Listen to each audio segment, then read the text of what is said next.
So former Deputy Chief Justice Dikgang Moseneke has recommended that the elections be postponed to February next year due to COVID-19. Justice Moseneke compiled a report about after hearing submissions from political parties, health authorities and scientists. While his recommendations are not necessarily binding, should the IEC decide not to hold the elections this year, what are the constitutional implications? Let's unpack this with Grant Masterson. He's the head of the programs at the Electoral Institute for Sustainable Democracy in Africa. Grant, great to see you this morning. Thanks very much indeed for speaking to us on the AM report. You've written about this issue, saying something along the lines of a recommendation like that received from Moseneke could put governments in quasi-legal spaces. You reckon that's the situation we're facing in South Africa? Not exactly. I think because the IEC and Moseneke have gone through a very careful process, they've been very transparent about that process. It's very clear to the country where they are going and what the reasoning for this has been. That being said, the deferment of an election, any national election, even though these are local government elections, they're occurring at the national level all at once. A deferment of an election is always a serious matter. And in this case, we are in new legal territory.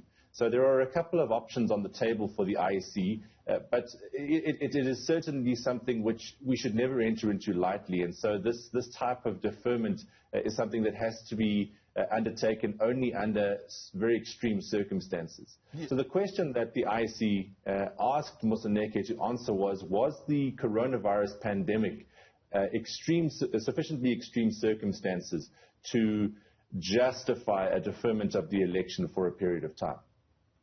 Yeah. And what are some of the options that the IEC has at its disposal, at least from your vantage point? So there are a couple of proposals, and I've got to say we're in new territory here, so this is unknown really at this stage.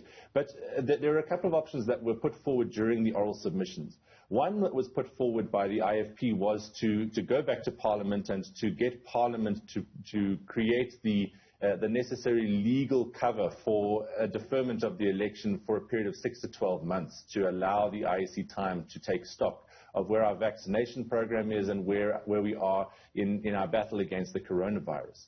Another option, which seems to be the preferred option at this point, if I'm listening to the commissioners right, would be that they approach the electoral court directly and they ask for temporary relief citing the coronavirus pandemic.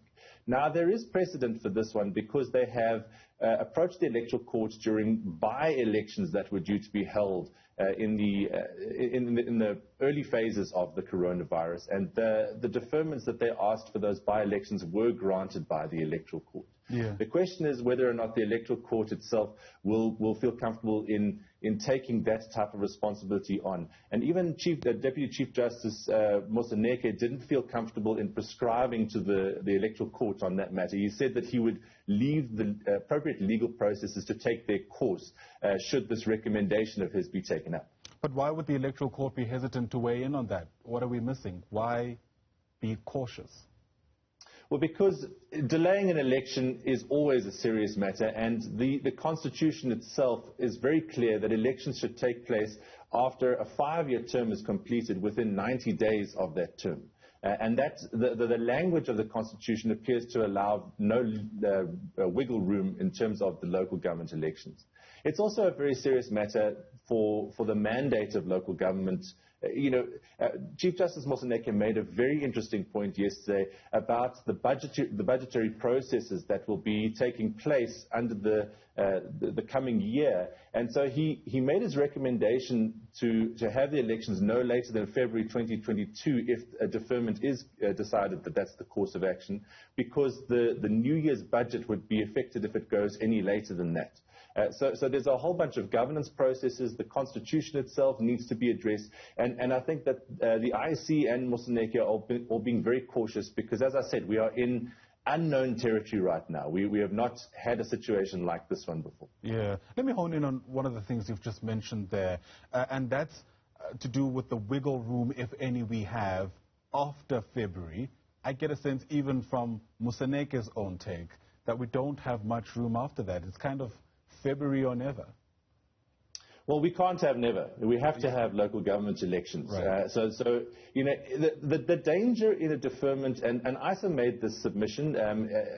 Several other organizations also agreed with this particular view, and it was a very, very difficult conversation to have, because there are good points on deferment, and there are also good points on going ahead in October as planned.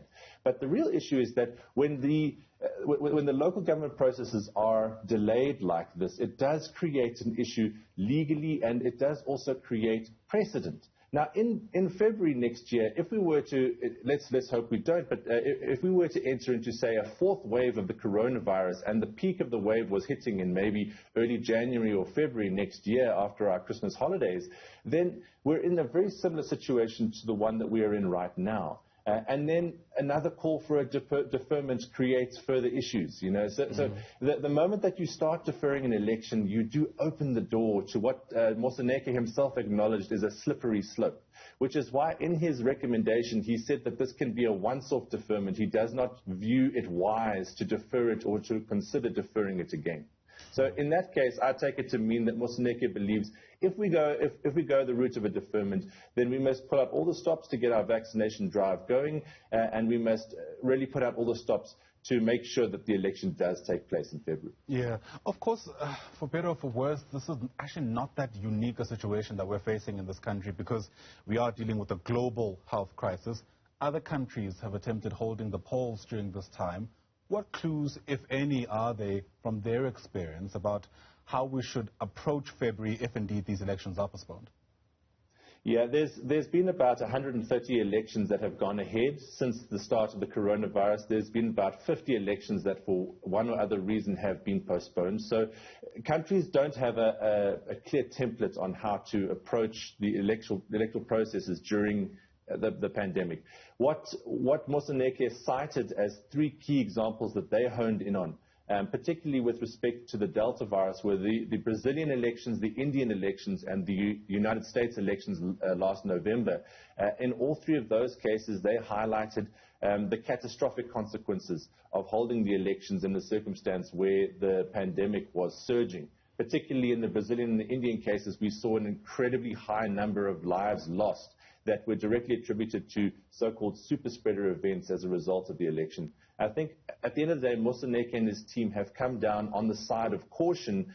They've listened very carefully to all the experts, including many medical experts that we have in this country, and the recommendation that they have is a product of that consultation. Yeah. Of course, what this moment is also bringing to the fore is hopefully ways through which we can reimagine how especially electioneering takes place, which is actually, if you like, the rock bed of these super spreader events, etc., etc.